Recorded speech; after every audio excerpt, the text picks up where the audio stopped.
You talk about what should the park district spend the most time and effort on in the next 3 years. Number one thing people say is safety in the parks. And that makes sense because they're using the parks are clean and everything else. They want to make sure the parks remain safe. They want to make sure the parks remain safe for their children and everything else. So that makes sense to me, a lot of sense. Because this is good, we want to make sure it stays good. Affordability of recreation programs, big thing in today's economy. Absolutely a big thing. We're seeing that jump, by the way. You don't see it as 100% of people, but you do see it out there. Availability of programs on day and time you need. Remember how high that was earlier as far as dissatisfaction? It is something they want the park district to look at. Cleanliness of the facilities, quality of the overall park district maintenance. So these are at the top end, and especially when it's a blue line. I would say to the park district, whenever you have a big blue line, that's the number one thing people want to concentrate on. So if the park district is an example, concentrated on everything from here on, you know, from park district adult programs on down, if they did that, and they addressed all of them, people are going to be dissatisfied because these are the things that are most important. So they really, you know, they need to pay attention to every place, but they particularly, as far as the citizens are saying, should pay attention at the top. So now we've gone through how do you use the system. Now we've gone through what do people feel are needs, unmet needs, and priorities. The last thing that we want to talk about are indoor recreation spaces because that came up a lot in the groups that we had. Almost every group that we had talked to us about indoor spaces. So what do people say about indoor spaces? Well, first of all, 89% of your households said that they would use at least one program space. So we gave them a listing of about 18 indoor program spaces and said, would you use these? Anywhere from arts and crafts rooms to exercise facilities to indoor fields for soccer, lacrosse, indoor tennis, all the way through. 89% of households said that they would use something.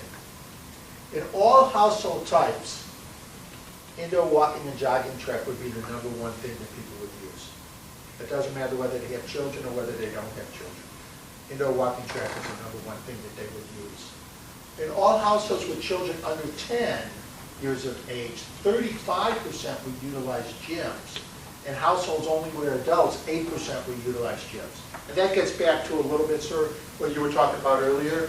There's really a difference between how households with children look at things and households who don't have children. I mean, that's 4 times as many households would use gyms that have children under the age of 10 that would use gyms if everybody was 55 and older.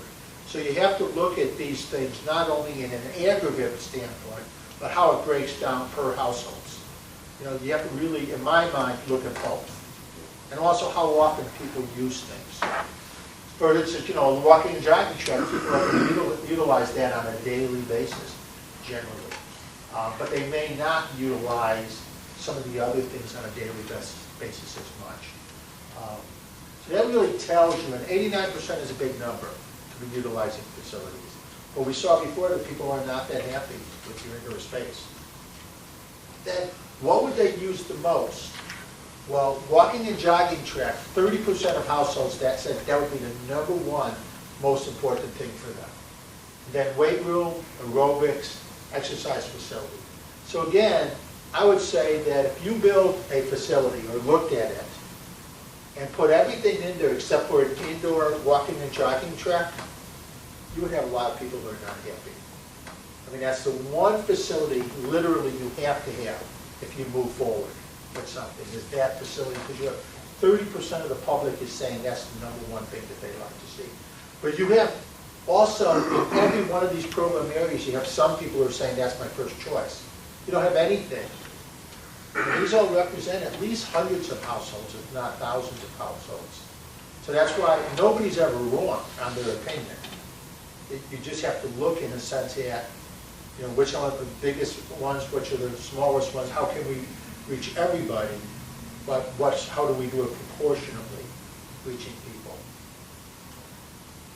Then another question that was asked, which was a big question that we talked about, is, okay, if the park district moved forward with developing indoor space, if the Park District did that, you really have three different options of how you could approach it, or two options, and then from there.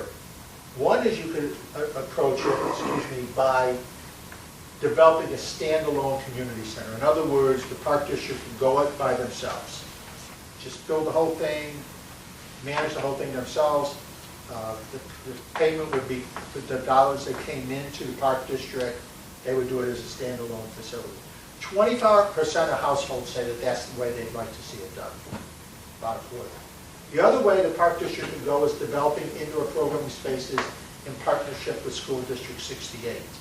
So there was really a joint partnership effort. Probably not as many program spaces as in a standalone facility, but more economy of what you have.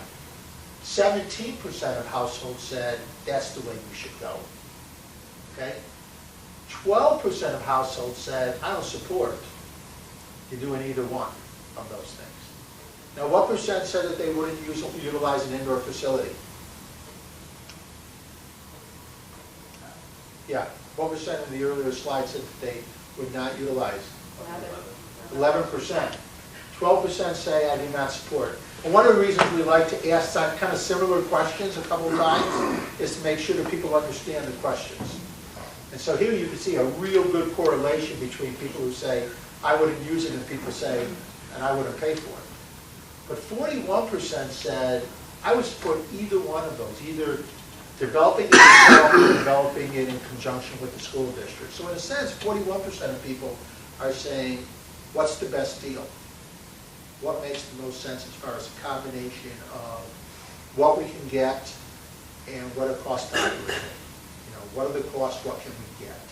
41%, but when you look at the percentages, that's over 80% of people who are saying that they would support some type of an indoor program space, whether it be standalone by partnership, in partnership with the school district, or either one of those.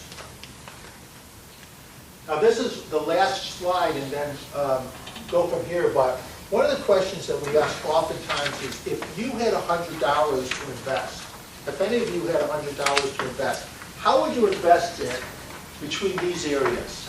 Between acquisition of open space, between development of new sports facility, improvement of existing, development of community center, development of indoor multi-purpose, improvement of maintenance.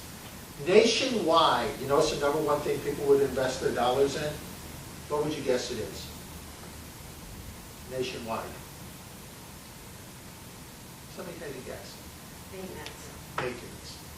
Biggest surprise with staff originally when we started doing this, because staff said, gee, everybody always comes in to see us and they want to do things that are new. But the average public really looks at your system and says, we have millions of dollars invested in the system. Millions of dollars invested in our neighborhood parks. Let's make sure that they are maintained properly. So in my mind, the average citizen gets it. They really get it, that that's what you have to do first. You got to maintain what you have. And your community, that's your second thing. This is very odd. It is extremely odd for the number one thing that people would invest their dollars in is development of a community recreation center. So this is not odd at all, but this is odd. So that's a unique thing. And then you can see money invested in other things also. But if you look at the total dollars, you're talking about over 70% of the dollars being invested in one of those type of things, if people had $100 to invest. So, overall findings, your participation in your programs is very good satisfaction, but you do have opportunities for program growth, particularly for adult programs. The use of your parks and facilities is very high. We have excellent ratings for your parks and recreation facilities. You're the primary provider of parks and recreation services in the community. Every different area of the community, you're the number one provider of programs and services. You're also, one of the reasons you are is that you have a really good program brochure, you have a really good website, so you get marketing materials out to people. And by the way, that's one of the most cost-effective ways to operate, is to make sure that people know what you're doing. And in your community, people really do know what you're doing. 20% of respondents